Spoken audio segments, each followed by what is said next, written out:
It was the spring of 2017. I was flying out to Chicago for a job interview. It was around 11 p.m. and I was sitting in my gate at the San Francisco International Airport. A storm was raging outside. Rain pouring down the windows as everyone was bundled up on the seats and keeping to themselves. I was just scanning the rows of people in seats sleeping, on laptops or phones, and wearing earbuds before I noticed this one guy. He was sitting in the farthest corner of the gate by the corridor, with no one else sitting around him. He was not on his phone or wearing headphones like everyone else. He has this huge, crooked grin plastered on his face, and he's staring directly at me. He looked pretty average in terms of looks and what he was wearing. But that grin was so creepy, it was beginning to make me shit bricks.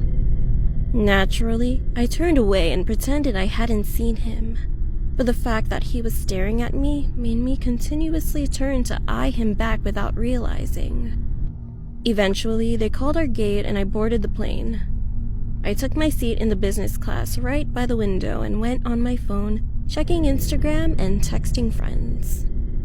I did not see the creepy man boarding. An hour later, we were up in the sky.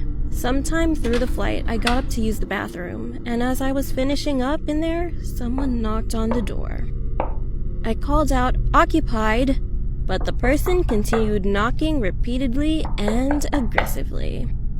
As I was washing my hands, I ignored it, hoping it would go away, but it didn't.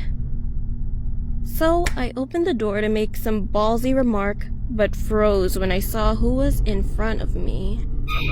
It was that guy from the airport, still with that creepy grin plastered on his face. Quickly, I pushed past him and walked to my seat, not glancing behind me.